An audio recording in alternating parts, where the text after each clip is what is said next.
नमस्कार दोस्तों, मेरा नाम है सुनील और आप देख रहे हैं अपना लोकप्रिय यूट्यूब चैनल जिसका नाम है सुनील जसवाल वीडियो फाइल। दोस्तों, इस वीडियो में हम लोग बात करेंगे हिमाचल प्रदेश के टीजीटी कमीशन की।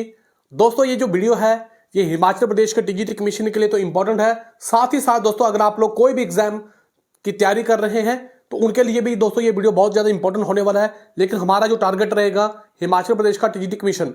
दोस्तों, यहाँ पे अगर आप लोग देखें तो जो टीजीटी कमीशन का लेवल है वो बहुत ज्यादा हाई हो चुका है दोस्तों। और लास्ट टाइम जो टीजीटी कमीशन हुआ था वो 2020 को हुआ था। अभी 2-3 साल हो चुके हैं जो कि टीजीटी कमीशन का नहीं हुआ है दोस्तों। और इसका अभी ऐसे साइन मिल रहे हैं कि आपको जो टीचर की वैकेंसी है वो देखने को मिल सकती है। लेकिन दोस्तों यहाँ पे टीजीटी कमीशन के लिए तैयारी किस तरह से करना है ये बहुत ज्यादा इंपॉर्टेंट है, क्योंकि बहुत सारे बच्चे ऐसे हैं जो लंबे समय से तैयारी कर रहे हैं और कुछ बच्चे ऐसे भी हैं जिन्होंने अभी बीएड किया है और वो तैयारी करने की सोच रहे हैं, लेकिन उनको ये पता नहीं चल रहा है कि तैयारी जो वो किस डायरेक्शन में करनी है, कैसे करनी है, किन चीजों को आप लोगों ने ध्यान में रखना है। बहुत सारे बच्चे तैयारी तो करते हैं लेकिन फिर भी उनका कमीशन जो वो पास नहीं हो पाता है। दोस्तों, यहाँ पे बहुत सारे ऐसे अगर आप लोगों ने देखे होंगे कि जो सफल इंसान है उनसे सीखना चाहिए, लेकिन मैं आप लोगों से कहता हूं जो सफल है उनसे तो आप सीखिए, जो असफल हुए हैं दोस्तों उनसे भी सीखिए। क्योंकि दोस्तों जो फर्स्ट अटेम्प्ट में जिसने किसी पेपर को क्लियर कर लिया है तो वो आप लोगों को कितना बता सकता है, लेकिन जिस इंसान ने 3-4 बार मान लो कोई टेस्ट दिया है और उसके बाद सफल हुआ है तो उसके पास ज्यादा नॉलेज होगा। तो यहां पे हम लोग बात करेंगे कि आपने टीजीटी कमीशन कैसे उसकी तैयारी किस तरह से करनी है। दोस्तों, यहां पे ये नहीं होता है कि आप लोग सिर्फ हार्ड वर्क करें। हार्ड वर्क के साथ दोस्तों सक्सेस प्राप्त करने के लिए बहुत सारी चीजों को ध्यान में रखना पड़ता है। अगर आप लोग सिर्फ एक ही चीज करेंगे तो दोस्तों बहुत सारी चीजें ऐसी होंगी जिनकी ना होने की वजह से आप लोगों को कहीं ना कहीं असफलता मिलेगी और जो आपको सफलता चाहिए इसके लिए आपका समय जो है बर्बाद हो जाएगा। इसलिए दोस्तों हम लोग अभी इस वीडियो को स्टार्ट करेंगे और मैं उम्मीद करता हूं कि आप इस वीडियो को लास्ट तक देखेंगे। और फिर भी दोस्तों जो भी आप लोगों को जो भी पॉइंट अच्छा लगे आप लोगों ने उसे अप्लाई करना है, यह सबसे ज्यादा इंपॉर्टेंट चीज है। दोस्तों यहां पर सबसे पहले बात करते हैं निर्णय लें। बहुत सारे बच्चे ऐसे हैं दोस्तों जो डिसाइड ही नहीं कर पाते हैं कि उन्होंने किस एग्जाम की तैयारी करनी है, चाहे वो टीजीटी कमीशन हो, चाहे वो जेईई कमीशन हो, चाहे वो कोई भी कमीशन हो। वो तैयारी उनको ये पता नहीं चलता है कि वो तैयारी करें या फिर ना करें।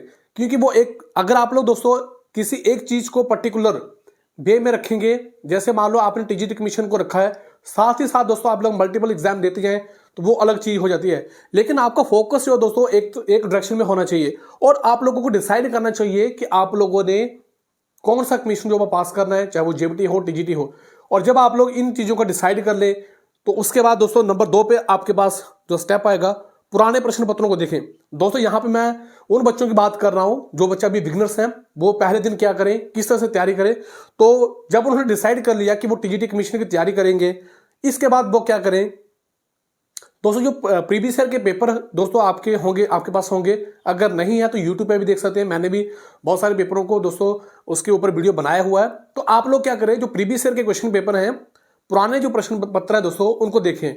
अब यहां पे बहुत सारे बच्चों के मन में ये प्रश्न चलता है कि जो पुराने प्रश्न पत्र है वो कहां तक देखें।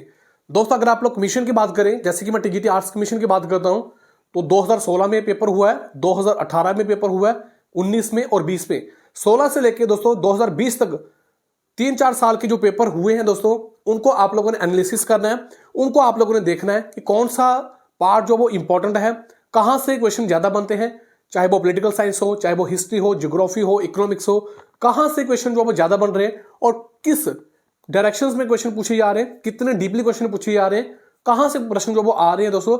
इन चीजों को आप लोगों ने अच्छी तरीके से एनालिसिस करना है और कोशिश करनी है दोस्तों पुराने प्रश्न पत्रों को दोस्तों आप लोगों ने अपने जो फिजिकल लेवल पे आपके पास उपलब्ध हो तो वो अच्छा रहेगा। अगर नहीं है तो फिर आप लोग ऑनलाइन भी चेक कर सकते हैं। तो पुराने प्रश्न पत्र जो होंगे वो आपका मार्गदर्शन करेंगे दोस्तों। अगर आप लोग इस तरह से भटकते रहेंगे तो फिर आप लोगों को कोई भी सही तरीके से जो वो गाइड नहीं कर सकता है। तो मैंने यहाँ पे आप लोगों को जो दूसरे नंबर पे पॉइंट बताया वो है पुराने प्रश्न पत्र। दोस्तों जब आप लोग पुराने प्रश्न पत्रों को देखेंगे तो नंबर 3 पे बात आएगी, महत्वपूर्ण टॉपिक्स को डायरी में लिख लेना है। चाहे आपके पास डायरी हो, चाहे आपके पास कोई भी कॉपी हो, कुछ भी आपके पास हो दोस्तों, उसमें जब आपने प्रीवियस ईयर के क्वेश्चन पेपरों को देखा है, जैसे कि दोस्तों अगर आप लोग प्रीवियस ईयर के क्वेश्चन पेपरों को देखेंगे तो वहां पे सबसे पहले मैं बात करता हूं हिस्ट्री की। तो वहां पे सिंधु घाटी सभ्यता से प्रश्न पूछे जाएंगे, बौद्ध धर्म से प्रश्न पूछे जाएंगे, जैन धर्म से प्रश्न पूछे जाएंगे। इस तरह से दोस्तों आप लोगों ने उनको सीरियल वाइज, वैसे तो प्रश्न पत्रों को देखेंगे 2016 में क्या पता वो प्रश्न पूछा हो, जैसे सिंधु घाटी सभ्यता का प्रश्न जो है वो क्या पता 2016 में पूछा हो, 2018 में उसे पूछा गया, लेकिन 16 में नहीं पूछा गया, 20 में पूछा गया। इस तरह से आप लोगों ने उनको क्या करना है, सीरियल वाइज लगा देना है। जैसे नंबर 1 पे इंडस वैली सिविलाइजेशन सिंधु घाटी सभ्यता, नंबर 2 पे जैन धर्म, नंबर 3 पे बौद्ध धर्म। इस तरह से दोस्तों आप लोगों ने डायरी में उन मेन इंपॉर्टेंट टॉपिक्स को आप लोगों ने लिखना है। इसका फायदा क्या होगा दोस्तों, इससे आप लोगों को भटकाव नहीं होगा। आप लोगों ने जब आप लोगों ने इस तरह से टॉपिक लिख लेंगे तो आपकी जो तैयारी होगी वो सिलेबस के अकॉर्डिंग होगी। और इसमें दोस्तों जब आप लोग एक टॉपिक को कर लेंगे तो उसे आप लोग टिक कर दें और उसके सामने डेट भी लगा दें, ताकि आप लोगों को रिवाइज करने में भी बेनिफिट हो सके। और यहां पे दोस्तों क्यों पढ़ना है, नंबर 3 पे टॉपिक हमारे पास है, जब आपने डिसाइड कर लिया कि सिंधु घाटी सभ्यता को आप लोगों ने पढ़ना है। अब सिंधु घाटी सभ्यता से दोस्तों आप लोग क्या उसे सिर्फ कंपटीशन के बेस से पढ़ेंगे, या फिर आप लोग उसे इस तरह से देखेंगे कि जब सिंधु घाटी सभ्यता के लोग थे वो किस तरह से उन्होंने अपने आप को डेवलप किया, किस तरह से उनका जो रहने सहने का सिस्टम था वो किस तरह से था। तो जब वहां पे आपके सामने बहुत सारी चीजें, जब आप सिंधु घाटी सभ्यता को पढ़ेंगे तो उसमें खोज हुई थी और उसमें बहुत सारे ऐसी चीजें मिली, जैसे विशाल स्नानागार भी लाया दोस्तों। तो क्या उस समय के लोग किस तरह से टेक्नोलॉजी को यूज करते थे, क्या वो मॉडर्न टाइम में इस तरह की टेक्नोलॉजी है। बहुत सारे बच्चे ऐसे हैं वो एक किताब उठा लेते हैं, फॉर एग्जाम्पल वो लूसेंट की बुक उठा लेंगे, वहां से फैक्ट को याद करते जाएंगे। जब वो याद करते जाएंगे तो पेपर में जाके कहीं ना कहीं वो भूल जाएंगे। लेकिन जब दोस्तों आप लोग अब पढ़ने का तरीका जो वो चेंज करना पड़ेगा, डीपली चीजों को देखना पड़ेगा और समझना पड़ेगा। और यहां पे जब आप लोग डिसाइड कर लेंगे कि आपने क्यों पढ़ना है, और यहां पे दोस्तों जब आप ये भी डिसाइड कर लेंगे कि जो चीज आप लोग पढ़ रहे हैं वो कंपटीशन के लिए तो इंपॉर्टेंट है, लेकिन हमारी जो डेली लाइफ है इसके लिए भी इंपॉर्टेंट है, तो फिर आपको बहुत ज्यादा बेनिफिट होगा। दिनचर्या को व्यवस्थित करना सबसे इंपॉर्टेंट चीज दोस्तों। यहां पे बहुत सारे बच्चे ऐसे हैं जो कोचिंग लेने जाते हैं, लेकिन कुछ बच्चे, मैक्सिमम बच्चे अगर आप लोग अभी देखें तो वो घर में बैठ के तैयारी कर रहे हैं, चाहे वो ऑनलाइन के माध्यम से तैयारी कर रहे हैं या फिर सेल्फ स्टडी कर रहे हैं। तो दोस्तों आपकी जो दिनचर्या होगी दोस्तों, चाहे वो कोचिंग पे आप लोग जाते हैं या घर में तैयारी करते हैं, तो आपकी जो दिनचर्या है दोस्तों वो व्यवस्थित होनी चाहिए। आपको पता होना चाहिए कि आप मॉर्निंग में कौन से सब्जेक्ट पढ़ेंगे, इवनिंग में कौन से सब्जेक्ट पढ़ेंगे, दोपहर में कौन से सब्जेक्ट पढ़ेंगे, रात को आप लोगों ने किस तरह से कौन से सब्जेक्ट पढ़ने हैं। आपने कंपटीशन की तैयारी के साथ साथ अपनी हेल्थ का भी ध्यान रखना है और पूजा पाठ भी करना है, बाकी घर के काम भी कर रहे हैं। तो उन सारी चीजों को दोस्तों आप लोगों ने अपनी डेली लाइफ को व्यवस्थित करना है। नेक्स्ट टॉपिक की बात करेंगे दोस्तों। वैसे तो बोलने के लिए बहुत कुछ है, लेकिन मैं आपको वही चीजें बता रहा हूं जो इंपॉर्टेंट है दोस्तों। आप लोग चाहे तो इसका स्क्रीनशॉट ले सकते हैं, लेकिन ये नहीं कि आपने सिर्फ स्क्रीनशॉट ले लिया तो आपका काम हो गया। ये पॉइंट तो आपको कहीं पे भी मिल जाएंगे दोस्तों, लेकिन ये जो मैंने पॉइंट लिखे हुए हैं प्रैक्टिकल एक्सपीरियंस के साथ सोच विचार करके दोस्तों ये पॉइंट मैंने लिखे हुए हैं। और मुझे ऐसा लगता है कि इन पॉइंट्स को जब आप लोग फॉलो कर लेंगे तो मैक्सिमम टाइम दोस्तों, मैक्सिमम बच्चों का ये जो इस बार का कमीशन है ये पास होगा, 100% पास होगा दोस्तों। ऑनलाइन कौन से टॉपिक पढ़ने, सबसे बड़ी दोस्तों अगर इस समय अगर कोई प्रॉब्लम चल रही है तो वो है सोशल मीडिया। सोशल मीडिया के नुकसान भी है, फायदे भी हैं। नुकसान किस तरह से हैं दोस्तों, जिस तरह से आप लोग शॉर्ट वीडियो देखते हैं, 30 सेकंड का वीडियो होता है, लेकिन दोस्तों आपका समय कैसे बर्बाद हो जाता है आपको पता भी नहीं चलता है। 1 घंटा भी अगर दोस्तों अगर आप लोग देखें पता नहीं चलता कि 1 घंटा कहां पे चला गया। इसलिए जैसे कि यहां पे मैंने आप लोगों को पहले ही बताया था कि आपने इंपॉर्टेंट टॉपिक जो आपको डायरी में लिख लेने हैं। जब आप लोग यूट्यूब पे जाएंगे मान लो, या फिर गूगल पे जाएंगे, कहीं पे भी जा रहे हैं, तो आपके सामने वो टॉपिक होगा कि आज आपने इस टॉपिक को पढ़ना है। अब जब आप यूट्यूब पे वो टॉपिक डालेंगे तो आपके सामने सिंधु घाटी सभ्यता निकल के आएगी, तो फिर दोस्तों आप लोगों को डिस्ट्रैक्शन नहीं होगी। यहां पे जो सबसे इंपॉर्टेंट चीज है दोस्तों, यूट्यूब पे एक फीचर है जिसमें आप लोग सेव कर सकते हैं वीडियो को, या फिर आप लोग उसकी प्लेलिस्ट बना सकते हैं। तो जो भी आपके पास कंटेंट होगा, जिस तरह से कोचिंग वाले अपना पेड कोर्स जो प्रोवाइड करवाते हैं कि पूरा कंटेंट एक लाइन में होता है, सिस्टमेटिक तरीके से होता है, इस तरह से आप लोग यूट्यूब एक ऐसा फीचर देता है जिसमें आप लोग प्लेलिस्ट बना सकते हैं। तो आप उन टॉपिक्स को वहां पे जाके सेव कर सकते हैं और फिर वहां पे जाके चेक भी कर सकते हैं। तो इसलिए जब भी आप लोग ऑनलाइन स्टडी करने जाएं, ताकि आपका समय बर्बाद ना हो, उन टॉपिक्स को लिख लें और उन्हीं टॉपिक्स को यूट्यूब पे जाके चेक कर लें। और दोस्तों उन्हीं चैनल को फॉलो करें जो आपकी लाइफ में वैल्यू ऐड करती है। आपने व्यर्थ के चैनल को सब्सक्राइब नहीं करना है जिनसे आपकी लाइफ में वैल्यू ऐड नहीं हो रही है। आपने अगर किसी चैनल को सब्सक्राइब किया है और अगर दोस्तों 5, 10, 15 मिनट देखने के बाद, 5 दिन देखने के बाद आपको लग रहा है कि आपका समय बर्बाद हो रहा है, तो उस चैनल को सब्सक्राइब ना करें। मैं यहाँ चाहे मेरा चैनल क्यों ना हो, अगर आपको लग रहा है कि इस चैनल से आपकी स्टडी में वैल्यू ऐड नहीं हो रही है तो चैनल को सब्सक्राइब ना करें। लेकिन अगर लग रहा है कि चैनल जो है वो आपकी लाइफ में वैल्यू ऐड कर रहा है, और तो उसे दोस्तों आप लोग चैनल को सब्सक्राइब कर लें। नेक्स्ट स्टेप की बात करेंगे, छोटे छोटे कदम उठाएं, स्मॉल स्टेप उठाएं। दोस्तों यहाँ पे जब पहले दिन की बात हो रही है, मैं आपको बताऊंगा कि आपने कौन से सब्जेक्ट पढ़ने हैं, आगे बताऊंगा। दोस्तों छोटे छोटे स्टेप उठाने आप लोगों ने। जैसे मान लो आज आपका फर्स्ट डे है, आपने डे 1 भी लिखना है, डे 1 लिखा, डे 1 में लिखा आपने, तो उसमें यह नहीं करना है कि आपने सिर्फ 10 सब्जेक्ट लिख दिए। सबसे पहले दोस्तों 2 या 3 सब्जेक्ट लिखें जो आपको आपके फेवरेट भी हैं, क्योंकि सबसे पहले बहुत सारे बच्चे ऐसे भी हैं जो बिगनर्स हैं और उनको चाहिए, उनका स्टैमिना हो, पढ़ने में उनका इंटरेस्ट पैदा हो। तो दोस्तों इसके लिए आप लोगों को स्मॉल स्टेप उठाने हैं। जैसे दोस्तों यहाँ पे मैं बात करता हूँ हिमाचल जीके की। मान लें दोस्तों आज आपने टॉपिक पढ़ना है मंदिर। दोस्तों क्यों पढ़ना है मैंने आपको पहले बताया। अगर मान लो कि बाहर से कोई आदमी आके पूछता है और आप लोग लोकल हो और आपको ये पूछता है कि हिमाचल प्रदेश में फेमस मंदिर कौन से हैं, तो अगर आप लोग पढ़े लिखे हैं तो आप लोग अच्छे तरीके से बता सकते हैं कि हिमाचल प्रदेश में ये इस डिस्ट्रिक्ट में ये मंदिर है, इस डिस्ट्रिक्ट में ये मंदिर है। तो वो आप लोग उनको अच्छे तरीके से जानकारी दे सकते हैं। देखिए इससे आपका कंपटीशन भी तैयार हो जाएगा, कंपटीशन के एग्जाम के लिए तैयारी भी हो जाएगी। और नंबर 2 पे दोस्तों आपके डेली लाइफ में भी आपको नॉलेज हो जाएगा कि हिमाचल प्रदेश में इस डिस्ट्रिक्ट में ये वाले, इस डिस्ट्रिक्ट में ये वाले मंदिर है। इस तरह से जब दोस्तों आप लोग पढ़ते हैं तो आपको बहुत ज़्यादा बेनिफिट होता है।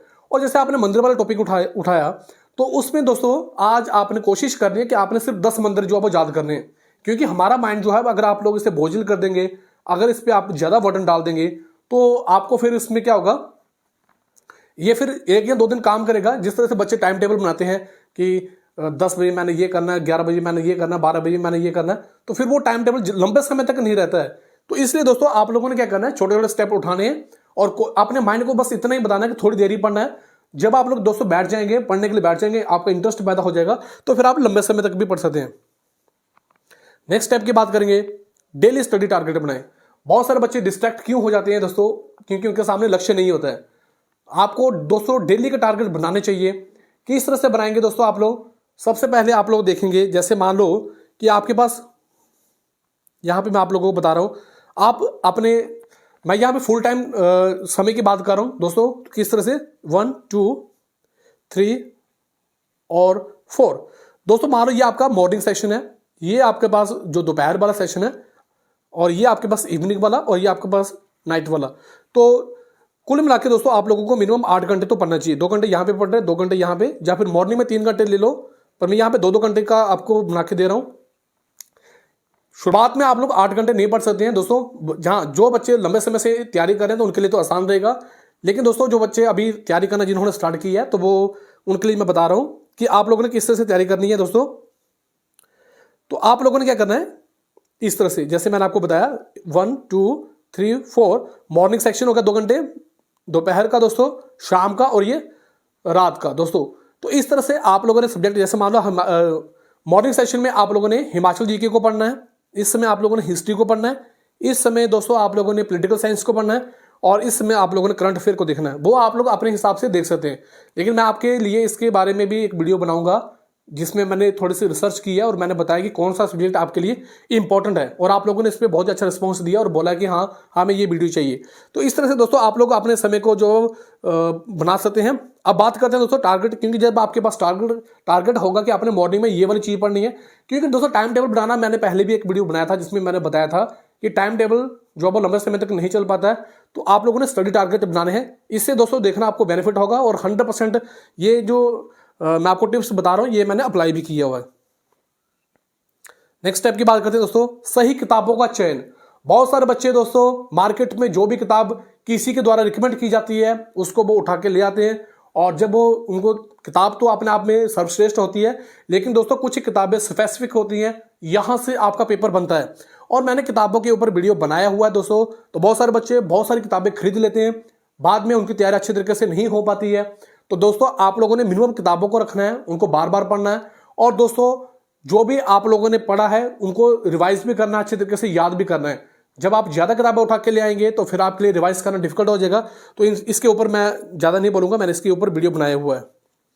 डेली खुद को एनालिसिस करना है दोस्तों, आप लोगों ने खुद को विश्लेषण करना है। आपने देखना है कि आपकी, जैसे मैंने आपको 4 सेशन बताए थे, जैसे मैंने 4 सेक्शन आप लोगों को बताए थे कि किस सेक्शन में आप लोगों ने स्टडी नहीं की है, किस सेक्शन में आप लोगों की आज स्टडी कम हुई है, किस सेक्शन में आपका स्टडी आज ठीक हुआ है, किन वजहों से आपकी स्टडी जो वो अच्छे तरीके से हो पाई है।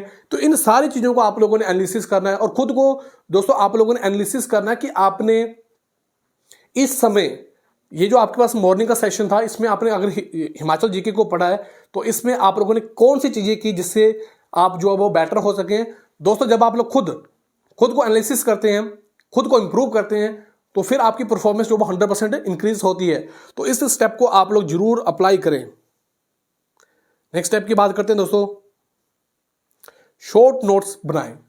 बहुत सारे बच्चे ऐसे हैं बार बार ये पूछते हैं कि सर नोट्स बनाएं या फिर ना बनाएं। दोस्तों यहां पे मैं 100% आपको रिकमेंड करूंगा कि आप जो है नोट्स बनाएं, लेकिन नोट्स किस तरह से बनाएं दोस्तों, इसके ऊपर मैं एक फिर से वीडियो बना दूंगा कि आप लोगों ने किस तरह से नोट्स बनाने हैं, और खुद मैं आपको प्रैक्टिकल भी बताऊंगा कि आप लोगों ने इस तरह से नोट्स बनाने हैं। बहुत सारे दोस्तों यूट्यूबर भी हैं जो आपको बताते भी हैं कि आप लोगों ने किस तरह से नोट्स बनाने हैं, लेकिन दोस्तों टीचर वही अच्छा होता है जो बच्चों की प्रॉब्लम को समझे, वो क्या चाहते हैं, ये सबसे बड़ी चीज होती है। शॉर्ट नोट्स दोस्तों आप लोगों को कब फायदा करेंगे, जब आपके पेपर को कम समय मिलेगा। लास्ट में जब दोस्तों आप लोगों का पेपर की डेट आ जाएगी तो उसमें रिवीजन करना बहुत ज्यादा इंपॉर्टेंट होता है, तो ये शॉर्ट नोट्स आपके लिए बहुत ज्यादा हेल्पफुल हो सकते हैं। दोस्तों यहां पे सबसे जो मैं बता रहा हूं आप लोगों को, जो भी पढ़ें उसकी रिवीजन जरूर करें। बहुत सारे बच्चे ऐसे हैं जो पढ़ते जाते हैं लेकिन वो चीजों को रिवाइज नहीं करते हैं, जिसकी वजह से उनके अंदर कॉन्फिडेंस नहीं आ पाता है।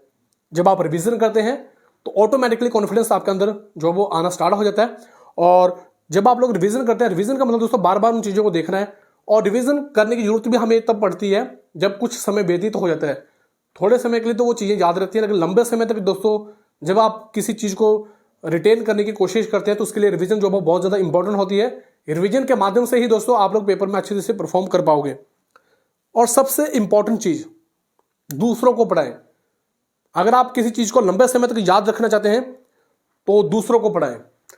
अब बहुत सारे बच्चे ऐसे होंगे कि सर हम लोग दूसरों को कैसे पढ़ाएं, तो आप लोग खुद ऐसे इमेजिनेशन कर सकते हो कि आपके पास कोई बैठा है, कोई बच्चा आपके पास बैठा है, आप लोग उसको पढ़ा रहे हो।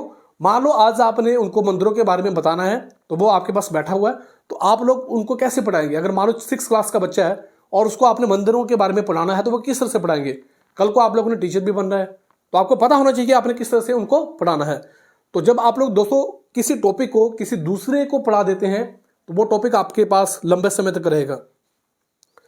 सेल्फ हेल्प बुक्स और मोटिवेशनल किताबों को पढ़ें, बहुत ज़्यादा इंपॉर्टेंट चीज़ है दोस्तों। अगर आप लोग देखें इस समय हमारे जो वातावरण में सबसे ज़्यादा नेगेटिविटी फैली हुई है, न्यूज़ देखेंगे तो वहाँ पे भी नेगेटिविटी है। चाहे आप लोग जिस संस्था की तैयारी कर रहे हैं, जैसे हमारे अभी HPSSC की बात करें तो बहुत सारे वहाँ पे केस निकल के आ रहे हैं। इससे क्या होता है, नेगेटिव वातावरण जो पैदा हो जाता है। खुद को पॉजिटिव कैसे रखें दोस्तों, अगर आप लोग देखें गवर्नमेंट की जॉब करना अपने आप में ही बहुत बड़ा एक युद्ध तैयार हो जाता है। खुद को पॉजिटिव रखना, लोगों के ताने सुनना, रिश्तेदारों के ताने सुनना, खुद को इंप्रूव करना, बहुत सारी चीज़ें ऐसे होती हैं जिससे आपको इमोशनली स्ट्रांग बनना पड़ता है। तो दोस्तों ये जो सेल्फ हेल्प बुक्स होती हैं ये किसी पर्सन के द्वारा लिखी जाती है जिसमें उन्होंने अपनी लाइफ में बहुत अच्छे से एक्सपीरियंस किया होता है, चाहे वो सफलता है चाहे वो असफलता है। और दोस्तों सफलता या असफलता के बारे में मैंने आप लोगों को बहुत ही अच्छे तरीके से सेल्फ हेल्प बुक्स बताई हैं, और मैं खुद भी बहुत किताबें पढ़ता हूं दोस्तों, और मैं उन्हीं किताबों को रिकमेंड करता हूं जो मैंने खुद पढ़ी है। मैं ऐसे कोई भी किताब रिकमेंड नहीं करता हूं जो मैंने खुद नहीं पढ़ी है। तो आप लोग प्लेलिस्ट में जाके उन वीडियोस को देख सकते हैं, कोई भी एक किताब उठा के अपने पास रख सकते हैं। तो इन किताबों को जरूर पढ़ें दोस्तों। यहां पे अभी मैं बताऊंगा कि पहले दिन आप लोगों ने कौन से सब्जेक्ट पढ़ने हैं। क्या आप लोगों के पास, जैसे मैं TGT आर्ट्स कमीशन की बात करूं तो उसमें दोस्तों 11 सब्जेक्ट हैं। 11 सब्जेक्ट में कौन से जो सब्जेक्ट आप लोग पढ़ें, तो इसमें यहां पे मैं बताने वाला हूं दोस्तों। सबसे पहले दिन आप लोगों ने किस तरह से शुरुआत करनी है। पहले दिन दोस्तों आप लोगों ने, आज आपका मान लो फर्स्ट डे है, फर्स्ट डे में आपने प्रीवियस ईयर के क्वेश्चन पेपर लेके आने। तो उनको आप लोगों ने, अगर मान लो आपके पास प्रीवियस ईयर के क्वेश्चन पेपर नहीं है तो यूट्यूब के माध्यम से दोस्तों आप खुद उन क्वेश्चंस को लिखें। जब आप खुद लिखेंगे तो आपको ज्यादा बेनिफिट होगा। आपने उन क्वेश्चंस को लिख लिया, अब आपको पता लग गया कि यहां से ये वाले क्वेश्चन जो आने वाले हैं। फिर दोस्तों आज आपका फर्स्ट डे है, तो फर्स्ट डे में आप लोगों ने कौन से सब्जेक्ट उठाने हैं। पॉलिटिकल साइंस उठा सकते हैं दोस्तों, या फिर आप लोग NCERT की किताबें उठा सकते हैं। बस जो दोस्तों मैं यहां पे बता रहा हूं इन्हीं किताबों को आप लोगों ने उठाना है। एक बार आप लोग कोशिश करके तो देख लें, 6 क्लास की NCERT की किताब या तो आप लोग साइंस की उठा लो, क्योंकि उसमें बहुत आसान टॉपिक है। क्यों करना है दोस्तों, क्योंकि आपने पहले अपना इंटरेस्ट पैदा करना है, अपना स्टैमिना जो है वो आपने बनाना है, टाइम स्लॉट आपने बनाना है कि आप लोग इस टाइम में ये चीजें पढ़ेंगे। दोस्तों सबसे पहले साइंस की किताब उठा सकते हैं, या फिर आप लोग हिस्ट्री की किताब उठा सकते हैं, या फिर जियोग्राफी की किताब आप लोग उठा सकते हैं। दोस्तों अगर आप लोग देखेंगे हिस्ट्री किताब में तो उसमें यह बताया हुआ है कि जो मनुष्य था वो कहाँ पे हुआ और उसने किस तरह से अपने जीवन को व्यतीत किया। उसमें डेट्स वगैरह के बारे में बताया हुआ है, इंडिया के बारे में बताया हुआ है। हिस्ट्री की जो किताब है 6 क्लास की। साइंस की बात करेंगे दोस्तों तो उसमें ये विटामिन वगैरह समथिंग कुछ ऐसी चीजें बताई हुई है तो जो आपका इंटरेस्ट पैदा कर देंगी। फिर दोस्तों ज्योग्राफी की बात करेंगे तो उसमें सौरमंडल के बारे में बताया हुआ है कि हमारे आसपास में सौरमंडल है, इसमें तारे हैं, ग्रह है, ये किस तरह से काम करते हैं। दोस्तों जब आप लोग इन किताबों से अपनी स्टडी जो स्टार्ट करेंगे तो आपको बहुत ज़्यादा बेनिफिट होगा, इससे आपका इंटरेस्ट भी पैदा होगा। और जो दोस्तों जो आर्ट्स के सब्जेक्ट दिए गए हैं बहुत अच्छे हैं, जब इनको आप लोग पढ़ेंगे, डेली लाइफ में यूज़ करेंगे तो आपको बहुत ज़्यादा बेनिफिट होगा। दोस्तों यहाँ पे जब आप इन चीज़ों को करेंगे और खुद भी आप लोगों को ऐड करना पड़ेगा, खुद भी एनालिसिस करना पड़ेगा कि आपके पॉजिटिव पॉइंट, नेगेटिव पॉइंट कौन कौन से हैं।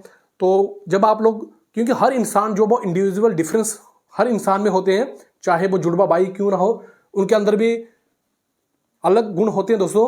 तो आप लोगों ने खुद को भी एनालिसिस करना है कि आपकी स्ट्रेंथ क्या है, आपकी वीकनेस क्या है।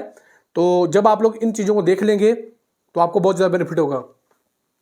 एक बार जो दोस्तों मैंने आप लोगों को बताया वो मैं एक बार उसको समराइज कर देता हूँ। दोस्तों सबसे पहले डिसीजन ले कि आपने किसकी तैयारी करनी है और फिर आप लोग प्रीवियस ईयर के क्वेश्चन पेपर उठा सकते हैं, उसमें से इंपॉर्टेंट टॉपिक को आप लोग लिख सकते हैं। फिर आप लोगों को पता होना चाहिए कि आपने क्यों पढ़ना है, आपकी जो दिनचर्या है वो व्यवस्थित होनी चाहिए। ऑनलाइन टॉपिक कौन से पढ़े ताकि आप लोग डिस्ट्रैक्ट ना हो, छोटे छोटे कदम उठाएं अपने लक्ष्य के प्रति, स्टडी टारगेट बनाएं डेली बेसिस पे, सही किताबों का चयन करें, डेली खुद को एनालिसिस करें, शॉर्ट नोट्स बनाएं, जो भी पढ़े उसे अच्छे से रिवाइज करें और जो आपने पढ़ा है कॉन्फिडेंस गेन करने के लिए दूसरों को पढ़ाएं। सेल्फ हेल्प बुक्स दोस्तों ये मेरा फेवरेट सब्जेक्ट है, इनको तो आप लोग अच्छे से करें। कोई भी अच्छी से मोटिवेशनल किताब जो वो आप लोग ले सकते हैं, क्योंकि जैसे आपकी संगति होगी, जैसे आपको लोगों को पता भी है जैसे संगत वैसे रंगत, तो सेम वैसे ही दोस्तों। और पहले दिन आप लोगों ने कौन से सब्जेक्ट उठाने हैं, पॉलिटिकल साइंस उठा सकते हैं, एनसीईआरटी की दोस्तों अगर आप लोग ने कोई किताब पढ़नी है तो साइंस की पढ़ सकते हैं पहले, हिस्ट्री की या ज्योग्राफी की। इस तरह से दोस्तों मैंने यहाँ पे कंप्लीट आप लोगों को बताया है। फिर भी अगर आप लोगों को लगता है कि कोई इसमें कोई टिप्स जो ऐड कर सकते हैं तो आप कमेंट बॉक्स में जरूर टाइप कर सकते हैं। तो दोस्तों ये आज का वीडियो था। फिर भी अगर आपके मन में कोई प्रश्न था तो कमेंट बॉक्स में जरूर टाइप करें। दोस्तों ये वीडियो आपको कैसा लगा, आप अपनी राय कमेंट बॉक्स में जरूर बताएं। आप लोगों ने मुझे इतना समय दिया, आप सभी का बहुत बहुत धन्यवाद। थैंक यू वेरी मच दिल से।